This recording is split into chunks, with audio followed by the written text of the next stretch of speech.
Hello, and welcome to another episode of One Pittsfield with Mayor Marchetti. Today, we are at the gorgeous local history department in the Berkshire Authors Room at the Berkshire Athenaeum. We will be joined a little later by Alex Rechkowski and Lisa Torrey to get a little bit of insight on both the Berkshire Athenaeum and our RSVP department.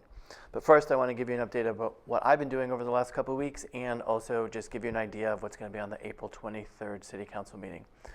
So over the last couple of weeks, I was able to meet with our community partners at a ARPA quarterly meeting, and we got to have conversations about the progress that our community partners are making with the projects that they have been working on. I attended the Berkshire United Way Centennial Celebration at the Colonial Theater. I know Alex was there as well, and provided them a proclamation on their milestone for their 100 years in existence. I visited Morningside Community School, Miss Green's Career Day class, and talked about the career of being mayor and career of being a banker. And it was really exciting to be with those kids, and the most popular question was, how much money does the mayor make? I attended the Kids Place Children's Champion Celebration, where we were able to honor three great people in the community, Janice Broderick, Brenda Patel, and Kim Bertelli Hunt, for their service in the community with children. I spoke at the 2024 cohort of the Blackshears Leadership Academy with inside City Hall and got to meet with a great group of people who've got some really great ideas for future businesses and ideas to make Pittsfield a better place. Met with the Red Carpet team and a local business working to, I think we've talked about this before, but working to consolidate two businesses from outside of the Pittsfield community into Pittsfield, and we're talking a good number of jobs. So stay tuned for some more information regarding that. We just need to be able to tie down some of the funding issues that we need to have. I celebrated with Hot Plate Brewing Company and Interprint on their Mass Econs Award for their bronze and silver winnings for doing economic development work within the state of Massachusetts. And lastly, something that we'll talk about a little bit later in the show, I was able to sit at the RSVP annual volunteer recognition. And so Lisa can share a little bit more information about that as we go along. We highlighted Berkshire United Way. The mayor's office wants to highlight your business or organization. If you have a special event or a special milestone, all you need to do is email mayorsoffice@cityofpittsfield.org. Let us know what your anniversary, your celebration is, and we'd be happy to put it onto the show to be able to communicate with the people. So let's talk about the City Council agenda coming up on April 23rd. First, we're going to recognize Alan Jenny for 40 years of dedicated service of being a member to the Zoning Board of Appeals. And so I thought it would be nice to recognize a citizen who's been devoting 40 years of his time volunteer service. We'll be reappointing Anthony D. Martino to the Parks Commission. There are two grants that are coming forward. The first one is $18,000 from the Commonwealth of Massachusetts and the Department of Conservation and Recreation, and the second one is for $310,600 from the U.S. Department of Transportation. We'll also accept a gift of a stone bench from the family of Robert Pursuti to be placed at Springside Park, and I think we'll talk a little bit more about him as well during the show based on some upcoming events. Other items are on the agenda, and this is going to be a heavy-hitting agenda. The mayor is putting forth some important initiatives that I think we need to come through. So first, the Commissioner of Public Works will provide a presentation of a new North Street design and a discussion of angle parking. So this will be the first time that the public will see this design. The Commissioner has been working with Downtown Pittsfield Inc. and my office to come up with this plan. We will probably take this plan on the road to have many public input sessions and hopefully break ground sometime in the summer of 2025. There's an order from the Department of Community Development, which is something that happens on a yearly basis, but asking the City Council to accept the city's Community Development Block Grant proposal or their annual action plan. There are two orders from the Commissioner regarding the establishment of water and sewer rates for fiscal year 25, which will also be tied to some new information that the administration is going to put forward. I've talked about this on the campaign. Water and sewer rates increase what seems like when we feel like it, right? When there comes to a time where we need to raise the water and sewer rates, and when we do so, we hit you with 35, 40, 50% increases.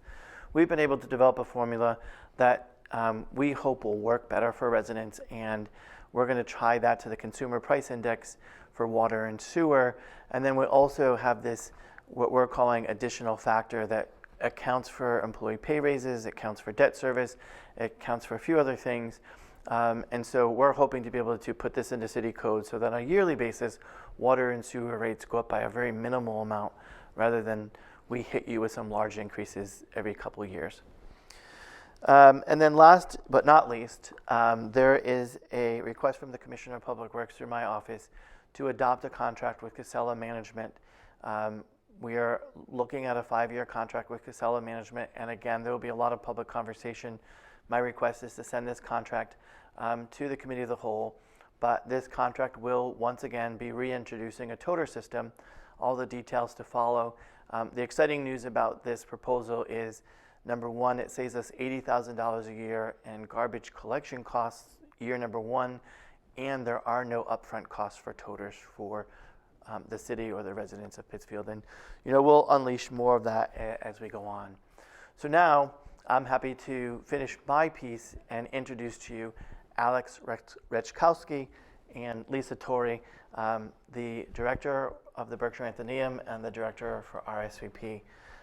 So Alex, normally we do ladies first, but we are in your gorgeous local authors room here in the local history department. So we're going to give you the honor of going first. Thank you, Mayor. Thank you so much for coming here. We're so glad to have you at the Athenaeum, especially wrapping up our National Library Week last week and moving forward. So glad to have you here. So before we get into all the resources available, tell us about the space that we're in today, right? We picked this space on purpose. Of course. So let's highlight it a little bit. Yeah, it's one of our most beautiful spaces at the library. This room is the Berkshire Authors Room. So we're surrounded by books by and about Berkshire authors. It's part of our local history department. So just next door, we have the Herman Melville Room. We have the largest collection of Herman Melville and Melville family memorabilia. Arrowhead has the view, but we've got all of the stuff, including his desk, his table where he wrote Moby Dick, and the desk that he had in his New York house where he wrote Billy Budd, which is having a big anniversary this year. So maybe you've seen a lot of the activity happening. They had a reading of it at Hot Plate recently. On the other side of the room, the other part of the department, we have our local history collection. So that has all of our Pittsfield and Berkshire County local history books. We have tremendous indexes that were made by Don Lutz and our Berkshire Family History Association. So those indexes, you can come in and look up family names or place names, organizations, and in the index, it means you don't have to go and look in the back of every book about the Berkshires. It's one master index. But really the magic, the special, the most wonderful resource here we have is our staff. They know so much about local history. They know so much about genealogy. They know so much about Melville and other Berkshire authors that we're always welcoming people in. So we're so glad to have you here. So let's kind of talk about the library in general. And for those that don't know it, we're fresh off a department head meeting where two of us, to remain nameless, confessed that we're not readers and that we prefer not to read books. So we're not going to throw those two individuals under the bus at all. But talk to us about all the resources that are available to residents of Pittsfield. And also, it's my understanding that it's not just Pittsfield, it's Berkshire County, it's statewide. If I want a book that happens to be at the Waltham Public Library that you don't have, you can hook me up and get me that book. That's right. So just to be clear, your first library card is free. You get a free card if you live or work in Pittsfield. Actually, if you're a resident of Massachusetts at all, you can get a card for the Berkshire Athenaeum. That card connects us to the C.W. Mars Library Network. This is a network of over 160 libraries from Worcester West. That means we have a shared catalog, so any book that you're looking for, any resource you're looking for, you can automatically request it just through that unified system. We have statewide delivery, and they come to Pittsfield 5 days a week, Monday through Friday. So if you ordered something that they have in Worcester, they will send it in that delivery, and it will come here Monday through Friday. If there's a book, a new book, or a new material that has a lot of holds on it, we have a commitment here that for every Pittsfield residents, or every Pittsfield cardholders that have a hold on a book or a movie, will get an extra copy. So that means even those high demand things, we're getting more in so that we can meet your needs. Now you said, maybe we're not all readers. Well, people interact and use our resources in lots of ways. We don't just have books. We don't just have traditional print books. We have large print books. We have children's books, young adult books, But we also have audiobooks. And for folks who have trouble with CDs, we have readers. So folks who have disabilities, or even we've had some folks who are going through cancer treatment and they can't focus on reading the words. So they'll get a reader, and we have MP3s that you can even have delivered to your house through the state system. We have the fastest Wi-Fi in the city, and that's just going to get faster in July. We're upgrading our Wi-Fi network to 2 gigabits speed. So I don't know what you're getting at home, but if you need to upload or download videos, it'll happen a lot faster at the library. And our programming, we've got tons of adult and children's family programming going on, library of things you can borrow, magazines, microfilm out the wazoo, you can check out your old family census records, something for everyone. So let's break the myth, right? And I think you started, libraries aren't just for reading, right? The library is a host to many events year long, but this time of year seems to kind of be a little bit more active as we hit the spring, summer timeframe. So talk to the folks at home about all the things they can come down, visit, and enjoy. Of course, yeah. So we just wrapped up our National Library Week, and we've got adult programming. For example, on Tuesday, if you're not feeling like you want to go to the excitement of City Council, we do have a Berkshire Jazz Prodigy concert happening here. It's a great collaboration, a long-time collaboration with our friends and Berkshire's Jazz. And some folks, some new musicians that maybe you haven't heard of yet, but you will hear of them. We've had a lot of musicians that participate in that go on to really successful futures. On Thursday, we have bilingual story time. So this is in the evening for our families to come, get an English-Spanish bilingual story time. And check out our website, pittsfieldlibrary.org. We have events page. You can see all of the events happening here. Summer reading program? Summer reading is coming, yeah. Read, renew, repeat is our theme. So come, renew. We also have automatic renewals, so you don't even have to call to renew your items anymore. And if you have fines, we have waived our fines. So maybe you were nervous about that 10 cents you had 10 years ago. Come back in. We welcome you back. Another thing with your library card that I want to mention is we have a museum pass program. The library is really about access. We want to connect people and resources, not just print and books, but also these great, rich cultural resources that we have in our community. So with your library card, you can borrow a pass and go to the Clark or to Mass MoCA or to the Berkshire Museum. And this summer, we have a great partnership with Shakespeare & Company. They will be offering free tickets to their performances that you can pick up at the library with your library card. And one last event that I know is coming up, electronics recycling.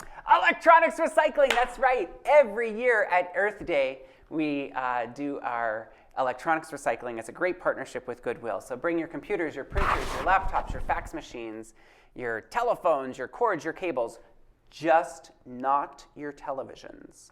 No TVs. But bring them down to the library and we'll get them recycled through that Goodwill recycling program. It's always a great turnout. We're so glad that we're getting these to be reused and all of the working equipment out of it that they can still recover. And we'll go one last question with you, and then we'll flip over to Lisa. So this is a shocker question because it wasn't something that we kind of planned for. But let's talk about the Friends of the Berkshire Athenaeum and the work that they do. I know a couple years ago I visited the lovely ladies downstairs in the garage and delivered box after box after box of books for them to kind of recycle and sell. So let's just give a little bit of a plug for them. Thank you for that shout out, and thank you for your support of the Friends. They work tirelessly throughout the year to have 3 book sales. They wrapped one up in March and raised almost $20,000 to support library programming. So all of that summer reading programming that you'll see, come to the Children's Library, see what's happening. That's all supported by that. Big shout out to Nancy McNabb and Margaret Hintz, Marilyn Manning. They're some of our big leaders. Richard Doshi is our president. Their next sale is coming up July 11, 12, 13. So look out for that. And please, we welcome your donations Monday and Wednesday mornings. We have staff and volunteers here, 9 to noon. And if you have smaller donations, you can bring them anytime that the library is open, 63 hours a week, Monday through Thursday, 9 a.m. to 9 p.m., Friday 9 to 5, Saturday 10 to 5. Thank you, Alex. My pleasure. Now, Lisa, you get to go after that. Yes. Lisa is our director for RSVP, and for folks that don't know, RSVP stands for Retired Senior Volunteer Program. Mm-hmm. Your department does a lot for our community in terms of volunteers. So let's talk a little bit about what your department does and Sure. how many community hours, Sure. volunteer hours that are given to our community on a yearly basis. Absolutely. So we, in 2023, had 288 active volunteers who gave 36,674 hours of service to Berkshire County. So our department does not just serve Pittsfield, it serves Berkshire County as a whole. We partner with 60 nonprofits community-wide, so Berkshire County-wide, and we match people that are aged 55 and up with volunteers opportunities. They do not have to be retired in order to join, they just have to meet the age requirement. We're part of AmeriCorps Seniors, which is a federal program. So yeah, that's what we do. So another surprise question, just because as I'm thinking about these things, I think it's important to get the community to understand these things.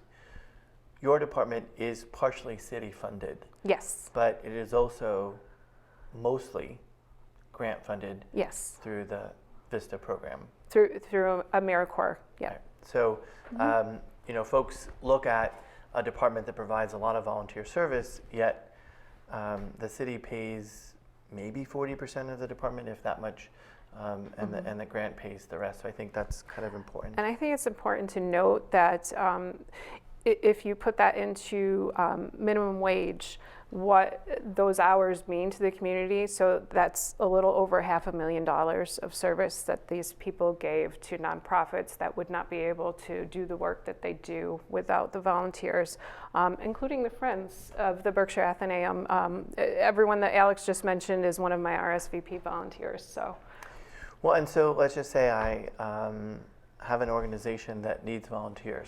Mm-hmm. How do I go about getting them?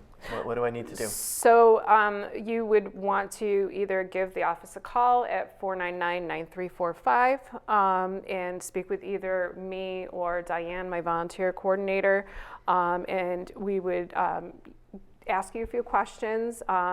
We do require 501c3 or C7 because we're actually taking on the history department here at the Athenaeum. So we would ask you a few questions and get you set up. We have a memorandum of understanding with all of our 60 nonprofits that we partner with.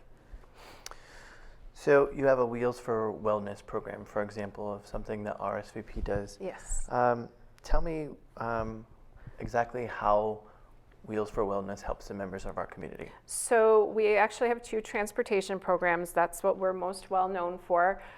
We have our City of Pittsfield Van Transportation Program, and then we have the Wheels for Wellness program that you just mentioned. We just started Wheels for Wellness in 2021, and that was to serve all of the residents of Berkshire County and make getting to a medical appointment equitable for them, because we recognize that there are a lot of people that are in transportation deprived areas that need a ride to get to a medical appointment. And so it's a free service, and again, the number to call is 499-9345. Are there any requirements in order to qualify for that, or can I just call in? So the requirement would be we require 2 full business days, although we do tell people if they know they have an appointment coming up and it's 3 weeks out to please call and get in our schedule as soon as possible. Because again, it is a volunteer run program, so we'd like to give the volunteers as much time as possible to book a ride. And we get you set up as a client in our system so that we're able to call you back or call your emergency contact if we need to. Any income eligibility requirements, or is it open to all? It's open to all. Okay. Yep. So I think that's important for folks to know if you're at home and you happen to be that person yourself, or you know someone who needs assistance to, make it to medical appointments. And let's face it, medical appointments are a pretty important thing to keep track of and get to. If you miss an appointment, it sometimes takes you months in order to get another appointment. So another service offered here by RSVP.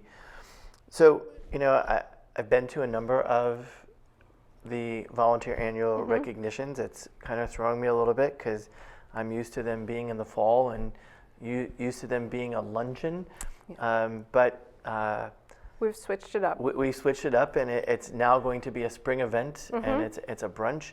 So let's talk to the folks at home about the luncheon that or the brunch that folks are going to see. And since this will air after the event, we're not telling any secrets. Where nobody's knowing who the award winners are. So let's talk about the folks that were. This is being taped on Thursday, April 18th. The recognition is Friday, April 19th. Yes. So we're not telling anybody anything that hasn't already happened. So let's talk about the event like it's happened, even though it hasn't happened yet and we know it. So it's important to say that this is National Volunteer Month, and we'll be heading into National Volunteer Week next week. So Monday when this airs, it will be National Volunteer Week. So that's why we switched up the luncheon. And this is honoring volunteers that had 40 or more hours of service in 2023. And we are celebrating, we nominated a volunteer of the year and voted on that person, and that person is Amy Shermer. She volunteers for the George B. Crane Memorial Center, where she teaches an art class every Monday to those recovering from substance use disorder.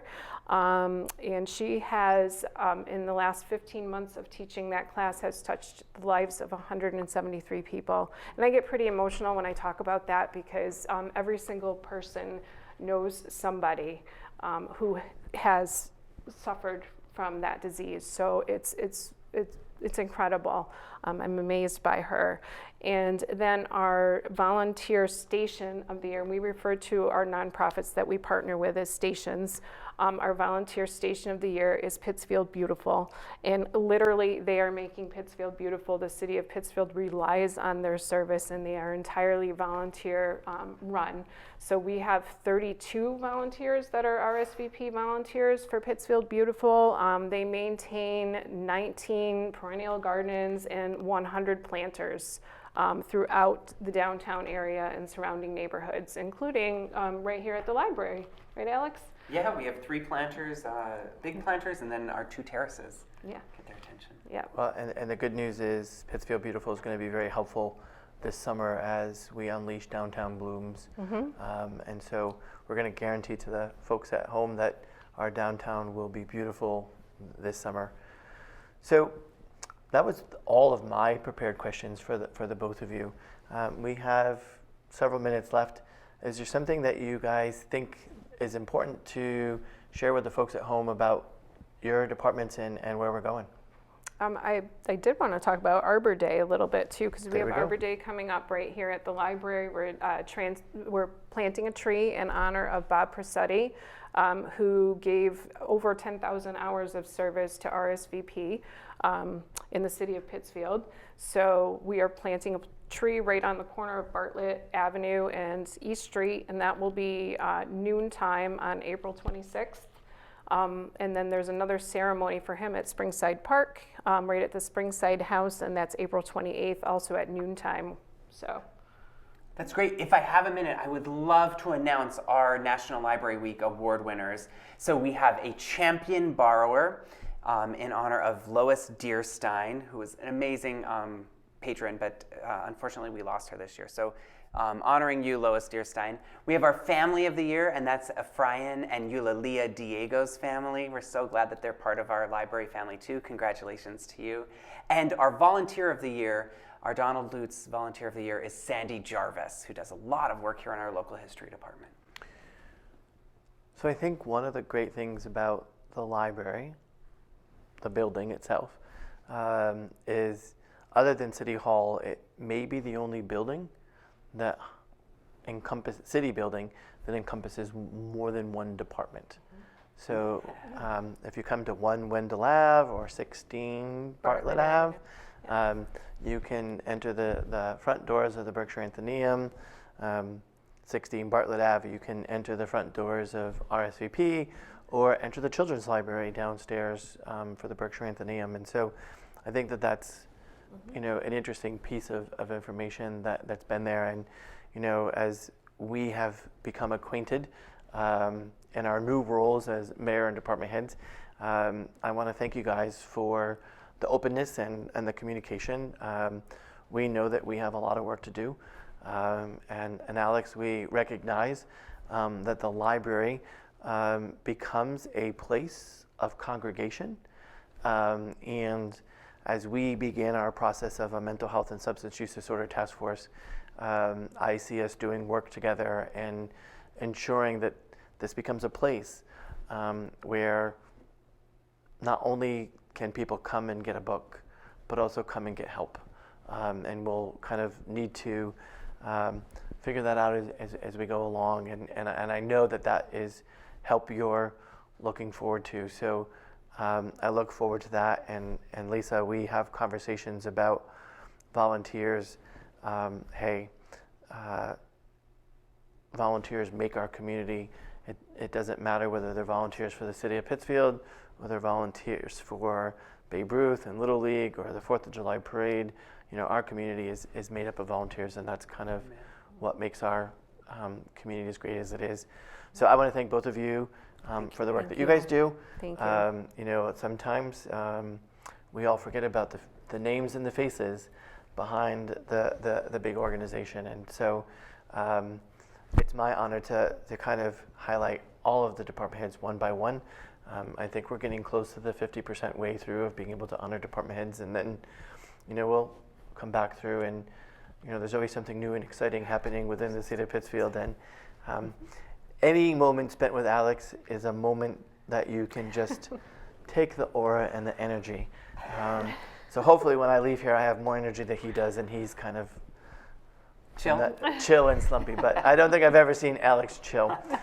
So once again, thanks to both of you guys for everything that you guys have done and continue to do. Thank you. For all you guys at home, I hope you enjoyed tuning in to another episode of One Pittsfield with Mayor Marchetti. It's one avenue that we have to be able to get the information out. That's what we're doing in city government. I know I heard a lot during the campaign trail that, hey, if we only knew what you guys were doing, maybe we'd be okay. Well, I think we've been trying to communicate via the Berkshire Eagle, any news media outlet we have. I enjoy spending a half hour with you every couple of weeks, and tune into our social media pages, City Hall at City of Pittsfield, Mayor Peter Marchetti on Facebook, RSVP, and Berkshire Athenaeum all have social media pages, so check us out. Until next time, be well. Hope to see you for the next episode in a couple weeks. Thanks and have a good day.